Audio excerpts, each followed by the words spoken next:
Every team in world cricket wants a player who can bat in the top 5 or 6 and be a frontline bowler. Teams will abandon all common sense in search of this. It is the third rail or the white whale of international cricket. Because the idea is obvious, right? If you can find a player who can do that, you add an extra batter or an extra bowler to every lineup. The flexibility that you have is just absolutely massive. And of course, the traditional meaning of being an all-rounder is being able to be picked as a batter or as a bowler. Like, essentially, you're good enough to play on either discipline. And almost no one in the history of the game has ever managed to do that consistently. It just isn't a thing, yet we keep talking about it again and again. Yet, the dream remains. Oh, and coincidentally, last week Washington Sundar made 152 against Delhi. Today, he added 7 for 59 against New Zealand. As a cricket journalist, I would travel sometimes up to 200 days a year. I loved watching cricket games. I loved going to new countries. It was an absolute dream. But there was one thing I hated more than anything else about it, and it was this little pin. The thing that I need to change my SIM card in every new country. The absolute worst thing about this pin and SIM cards is when I was traveling to the West Indies, of having to arrive in every new island or country and having to work out if I could still find this pin and then line up and get my SIM card in every single airport. Well, now we have the answer thanks to Sally. They can make it so you never have to worry about this nonsense ever again. They use an eSIM app that once you install once, it is easy, simple, and cheap. Oh, and it works in more than 160 countries. And you can throw these pins away forever, because now you just need to download the Sally app before your trip. And if you do it with our code, Good Areas, you get an exclusive 15% discount on Sally eSIM data plans. So before your next holiday or work trip or any time you have to travel to another country, download the Sally app and use the code Good Areas, or one word, at checkout, and you can travel like a pro with Sally. The problem with Washington Sundar as an all-rounder, I think, has always been really maybe more to do with his batting. He had a very bad start to his career and he didn't make a lot of runs. And so he's been playing catch-up ever since. But he's never had one of those seasons. And you know what I mean by one of those seasons, especially in Indian domestic cricket, where someone will just average like 150. But even consistently averaging 55, 65, 70, those are the sorts of guys he's going up against. Because when you're an all-rounder, you're going up against someone who is a specialist in that position and has spent absolutely years and years at getting to that level, and then they're about to be picked for their country. That's where you're going up against. Whereas you are generally going to be, as an all-rounder, someone who hasn't spent years and years on their batting. Perhaps they've moved all around the order. Maybe you haven't even spent as many hours honing your batting because, you're in the nets also looking after your bowling. It's a very different kind of job. And so when you actually find yourself in a positional battle against someone, it's like the other guy's going to average like 55 and you might be averaging 35, 37, something like that. And it means that it's never a fair fight. So the minute you fail, you're a dud. Whereas when the other person fails, they're like, well, look, he averages 55. But the reason that all-rounders are always in this conversation is because of that magical word, potential. If it works and this guy can bat in your top 6, you're getting instant flexibility. You are getting a bonus. So you take a bigger risk on him and you see what happens. The weird thing about Washington Sundar in this test is that isn't what India are doing, right?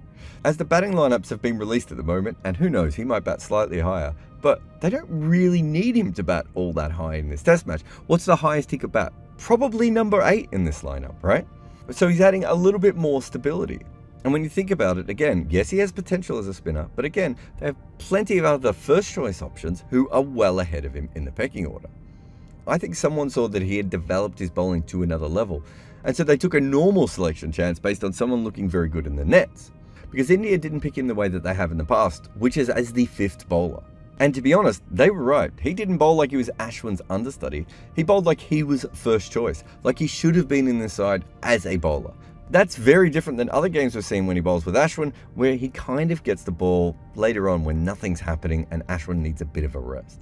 Now, of course, his batting always plays a part, and maybe they wanted extra batting all the way down to number 9, although there are diminishing returns anytime you make a batting order go that deep. But the truth is, even without his batting, he bowled like someone who absolutely deserved his go today.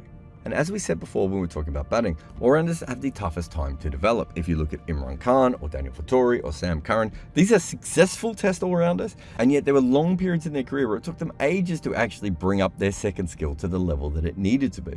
And if you'd watched Washington Sundar bowl before, which I have probably more than most people have, he kind of bowled like someone who had the talent, but not the hours. Or he bowled a little bit like someone who was a holding bowler who could be very handy, but didn't really add anything to it. That was not the bowler we saw today, right? He looked like completely the real deal.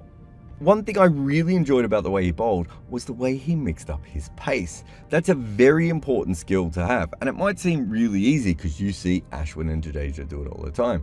Normal spinners don't do it as often, and they don't do it in this particular way. You can see his best ball was very, very quick. He had some heat out there. But then he had this particular slower ball that he was using for certain batters in certain situations. The ability to change your pace between 7 and 8 kilometers, and you can see there's almost no balls in the middle. It's almost one little peak here and this huge peak over here, shows incredible tactical awareness, but also huge high-level skill to be able to pull that off. And when it comes down to it, there are a couple of balls that we will mention in a moment that are the most important when it comes to Washington Sundar today, because they were the sexiest, and that's where we want to go. But this one might be the most interesting.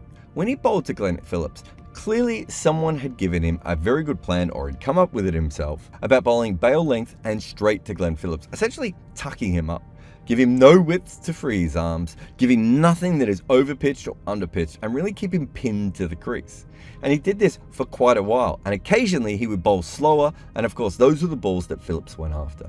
He should have been out playing a slog sweep earlier, but eventually Phillips didn't know what to do, and he played a horrendous shot where long off was about 40 to 50 meters away from him, and Glenn Phillips was so confused that he didn't really swing through. He was tucked up again, and in the end, he just managed to sort of limply hit the ball to long off. Glenn Phillips, who likes to score and likes to hit, basically couldn't hit Washington Sundar, and also did not score.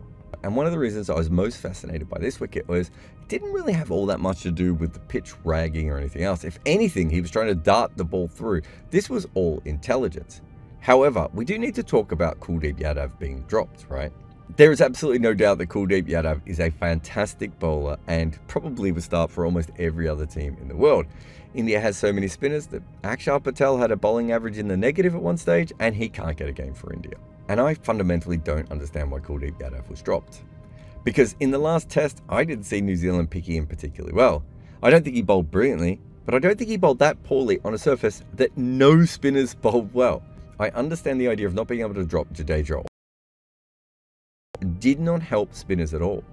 If Kuldeep had played in this game, he would have found a wicket that was much more his style. So that's pretty lucky for Washington to begin with. If you're a spin bowler, you don't want to accidentally get picked in the first test. You definitely want to be picked for this match. But here's where it gets even more crazy. When Washington Sundar bowled, it actually spun more. Ashwin had done the heavy lifting on what was a fairly flat pitch, but with a little bit of assistance for the turning ball. He'd taken all the early wickets and really looked like the best of their bowlers. And then when he was tiring a little bit, Washington and Jadeja were bowling, and that's when the ball started to rag. Now, Jadeja didn't take any wickets in this period, and he could have, so clearly Washington still deserves a lot of praise.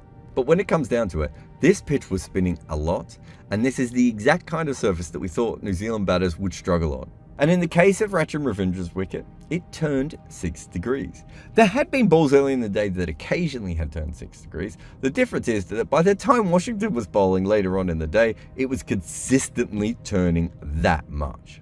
Let's be honest, that was a bit of a dream ball. But the Southee wicket I thought was interesting as well, partly because Southee had made runs in the previous test, albeit in completely different situations, but because he came around the wicket to Southee, and he was much more interested in bowling straight across to Southee. And the big New Zealander had absolutely no idea how to handle this. So the Rachin wicket was a dream ball to a left-hander, and the Southee wicket was all smarts and an arm ball. That's good variation that you want. But if we're talking about like an actual erotic wet dream type situation for an off-spinner, it's almost always the same. A right-hander is batting.